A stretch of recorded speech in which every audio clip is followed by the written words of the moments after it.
of you are helpless. Just fucking kiss already, motherfucker.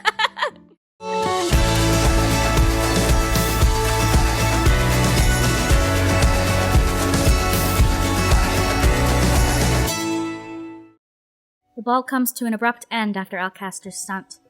He's thrown into a jail cell and promised a trial after a few days' time, where he'll be tried for treason against the kingdom. I still cannot believe Sir Alcaster would do something like that. And so brazenly, too. I think Sir Mithros might still be a bad guy. You think so? I don't think... Look, the game isn't over yet. True. We still have a lot of game to... Oh, I don't know how much we have to go, but we still have enough to go that could provide room for a twist for Mithros to actually be evil. I wonder... what happened to Sir Fitzgerald? He was Varg. They say he vanished completely last night. Do you think he was working with his father? The truth is that I have no idea what to think. I had thought that I'd had everything figured out, but now I become more and more confused by the moment. Fritz was always loyal to a fault, but then... Sir Alcaster was the same way with the king. And I've not seen or heard of Fritz for weeks. I cannot really say. He is Varg. Oh, hi! Speaking of the devil! Ah, good morning, Princess Emmeline. Sir Varg! Varg was offered a room at the palace for a few days' visit. He's being treated as Sir Mithros' valued guest. I've heard from the other servants that he is Sir Mithros' relative, who lives in a neighboring kingdom. I hope that you're feeling well now, Princess. Yes! Thank you for your help last night. Is Emmeline blushing? I know I won't be here long, but I do hope to get to know you better during the duration of my She stay. had a crush on Fritz at the beginning, and now she's got a crush on Varg. Oh my god. I would love that. Then I am looking forward to spending more time with you. Oh, I forgot I'm meant to be in my mother's room right now. Elion, Sir Varg, I'll see you both later. I curtsy as Emmeline walks off, leaving me alone with Varg. I cannot help but feel uneasy in his presence. Something about him puts me on edge. He makes me feel uncomfortable. Excuse me, I have errands to attend to. Wait, before you head out, I have something to give you. Give me? Varg reaches into one of his pockets and withdraws a letter that he holds out to me. Is it from Fritz? Who is Varg? What is this about? Well, I guess you'll have to open it and find out. Ah! Oh! There you are, Fritzy! My blood turns to ice in my veins. He knows I'm the princess. That could only mean that he is... I have no idea what you're talking about. Excuse me. I'm about to leave when Varg suddenly grabs my wrist. The play is just about to start, Princess. You have a responsibility as the main character to perform impeccably until the very end. Otherwise, well... What? He grins at me. It is the same wolfish smile he flashed at me during the ball. You might miss out on your fairy tale ending. What? Before I can say anything else, I feel a hand grip my other arm. Someone tugs me back and away from Varg, and then comes to stand in front of me. Oh, it's Rod. Hey, Boo. Stay away from her. Rod. Varg looks at Rod and then at me, his smile growing more crooked. What an interesting turn of events. I wonder how this will end for both of you. Tell me, Elion, what is he to you? Ooh. Saving. Here's the problem. If we say ... it'll sound like he's nothing to us. And if we say he's a friend, that we're friend-zoning him. Oh, I don't want to friend-zone him. He's already stepbrother zoned. I also kind of think Elion is scared of this guy. I don't think she would volunteer information that easily. Yeah. ... No answer, Be in denial all you want. At the end of the day, you're going to have to decide who and what you will choose. Who or what to choose?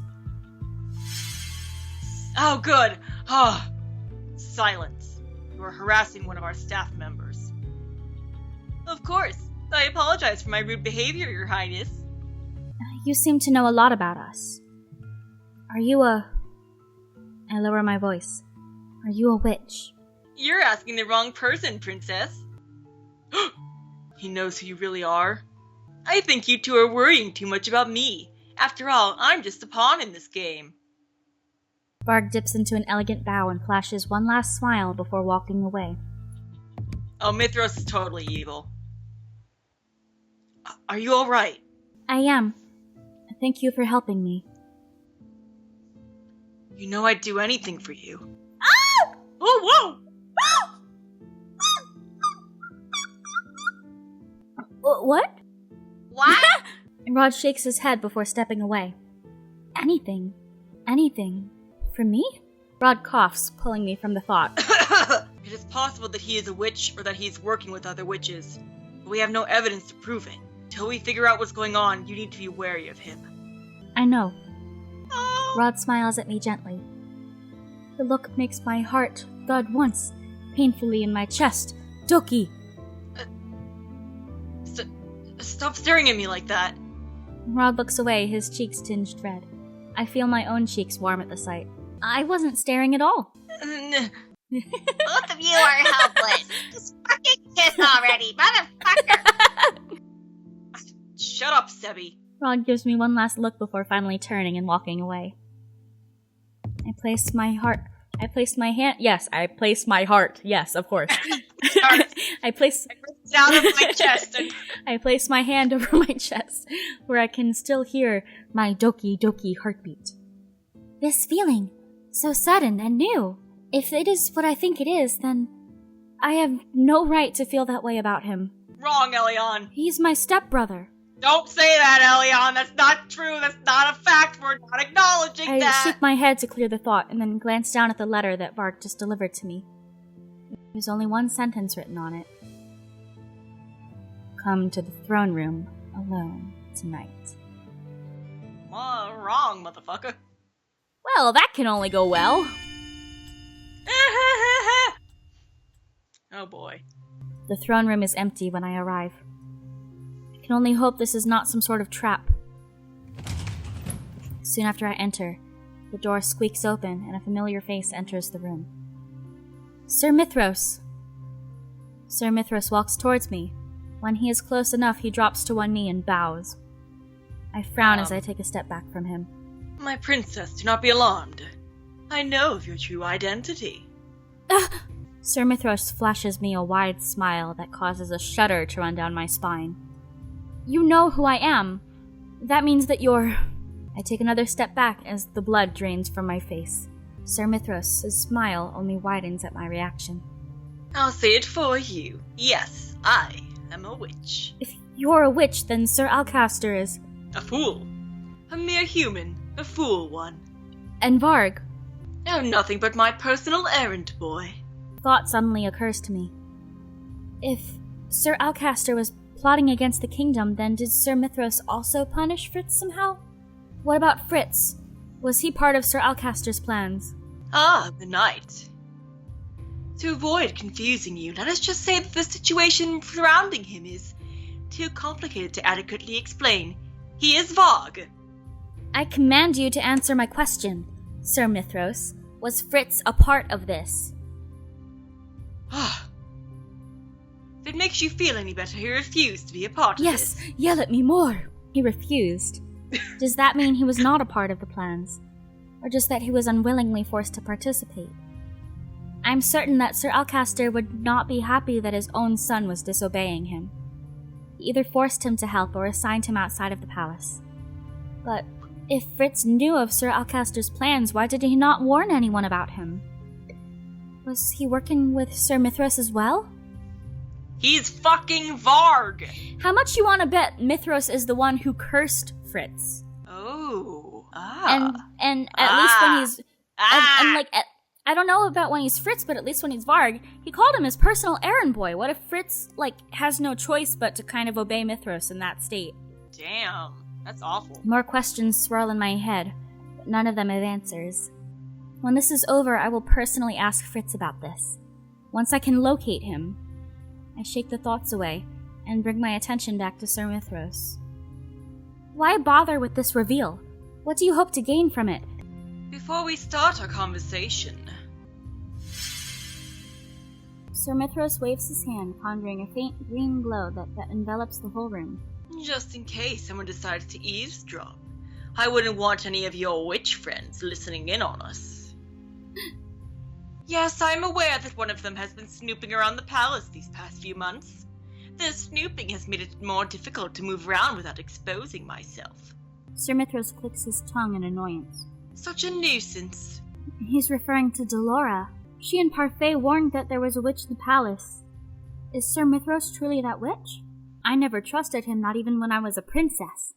Now that he's revealed himself as a witch, I need to know what he plans on doing. You knew that I was the princess this entire time, yet you never offered me any assistance. If I had, Alcaster would have targeted you as well. What?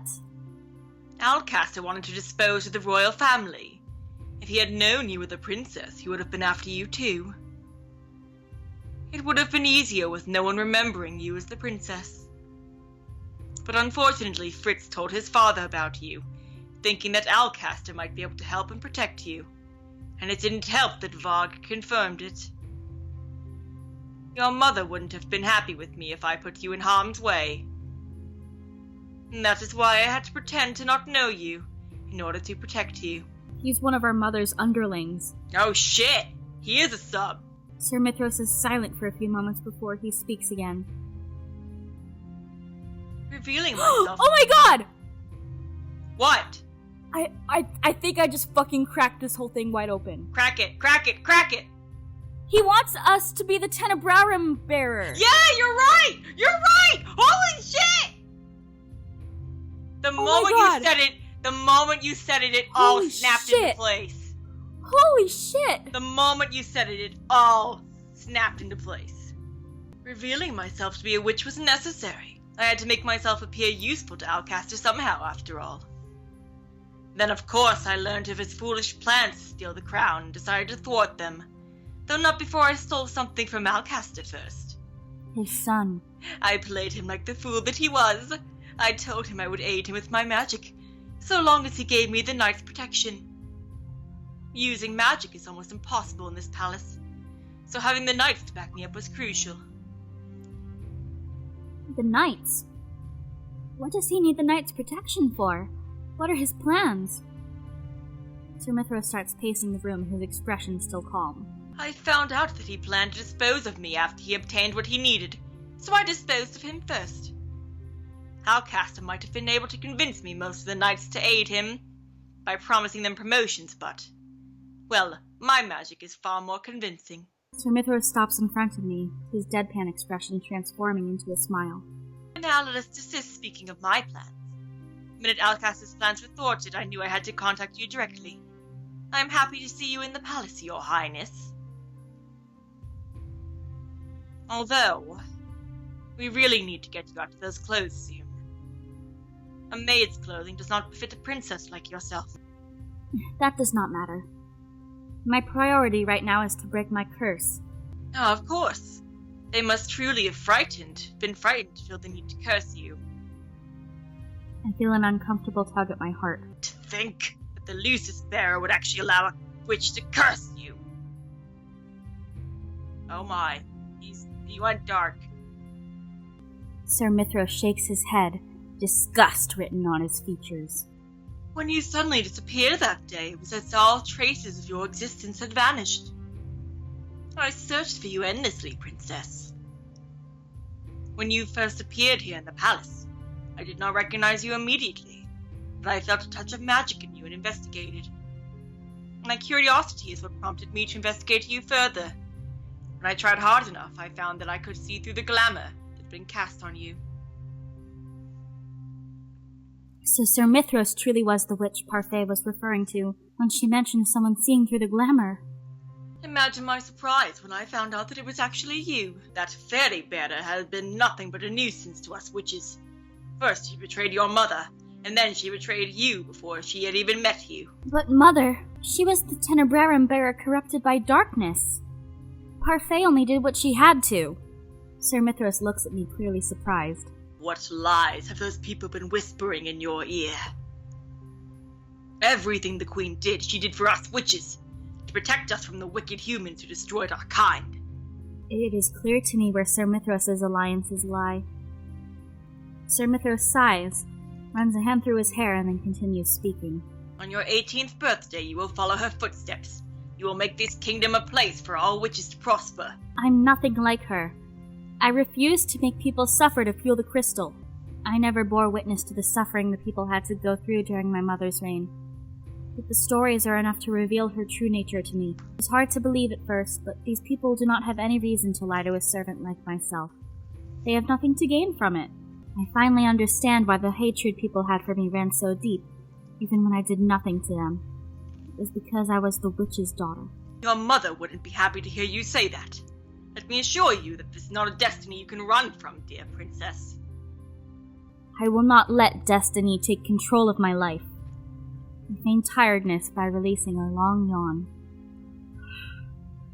I'm sorry for cutting you short, Sir Mithros, but please excuse me.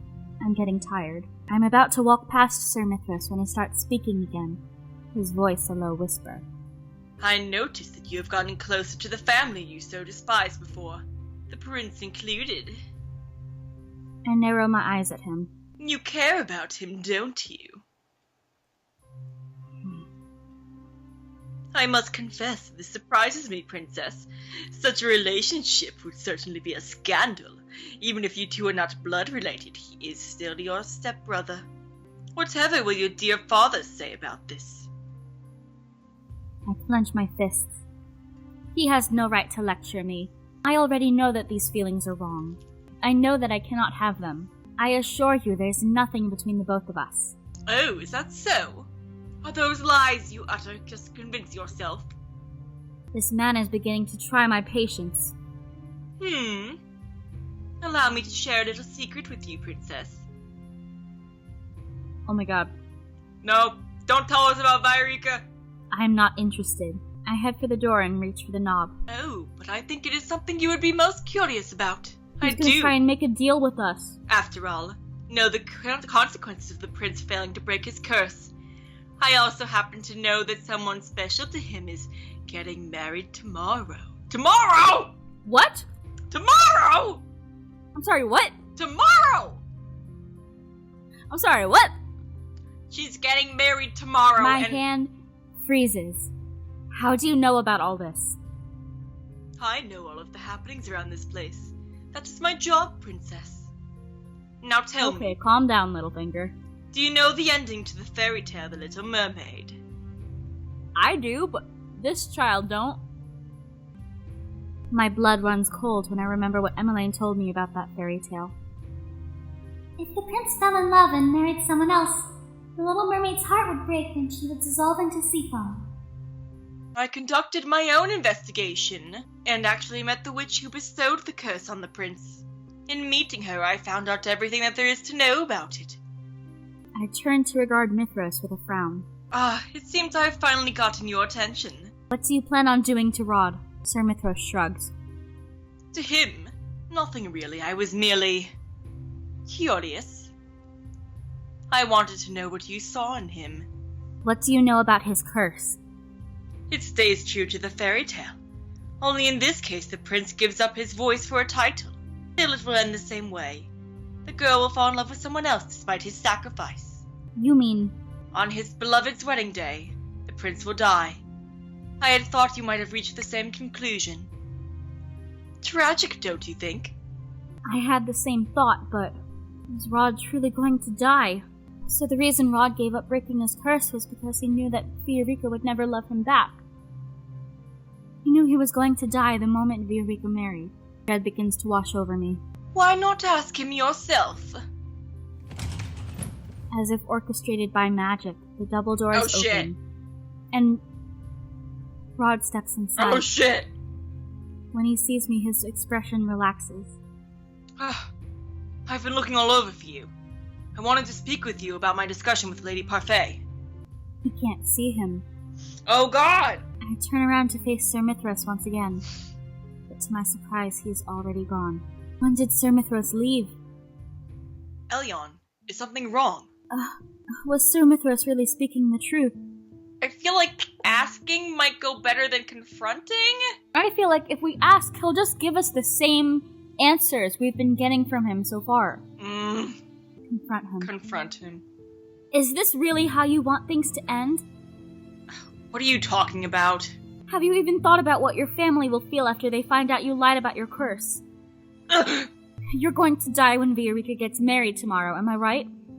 That is why you told me there's nothing I can do to help you break your curse. Because there really is nothing you can do to help me. Viorica will never return my love. I already accepted my fate a long time ago. Lady Parfait was the only one who insisted I find another way to break my curse. Because she refuses to give up on you. And I will not give up on you either. Rod will remember that. I've been aware of another way to break my curse from the beginning, but I would rather die than do what I need to do. Do what? Have you not read... Rod's voice trails off when he sees my confused expression. Clears his throat. Forget it. There's nothing more you can do. The reason I never told anyone the truth of my curse is because I never wanted anyone to blame themselves for not being able to help me. I was already a lost cause the moment Viorica really fell in love with someone else. Rod! No! No! Are we all lost like you? Oh, don't bring Anne Boleyn into this. That hurts me too much. I could never take that happiness away from her. I'm emotional. Rod becomes silent. His gaze, vulnerable expression catches me by surprise. You should have told me about your curse a long time ago. How many times must I repeat myself? Telling you about my curse won't change the outcome. I could have tried to help you. Why are you so insistent on helping me? Because I care about you.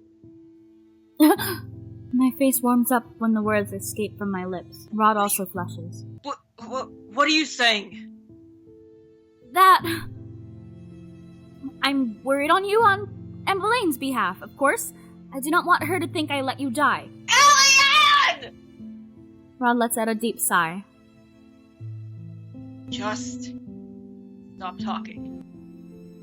You are in no position to tell me what to do. Elian! There's a hint of warning in his voice. Now you better let me help you, or...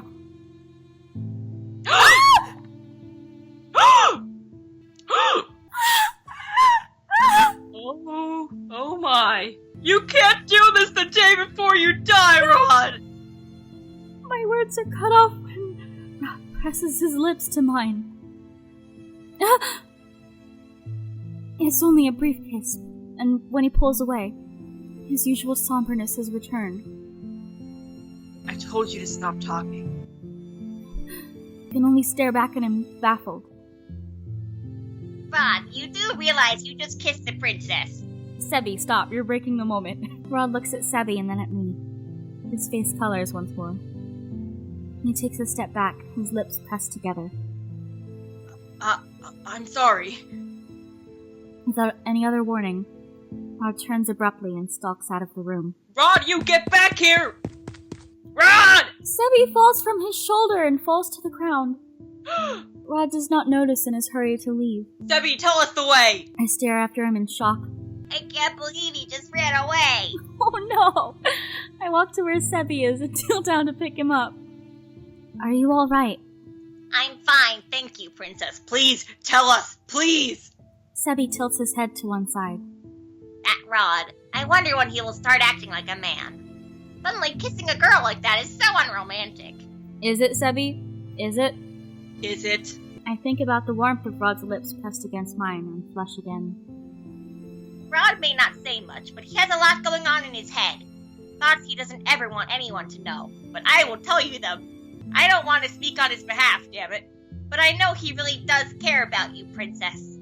He's just a little standoffish and has a difficult time showing his emotions. He's sensitive like that. Take it from me. I'm always in his head. I care about him too, but what will become of my feelings once I break my curse? I'll return to being his stepsister when this is all over. No, this is not the time to mull over such thoughts. I'm sorry for asking this of you, princess, but can you return me to Rod? That boy is useless without me. The exasperation in Sebi's voice makes me smile. Sebi acts like Rod's older sibling. Of course.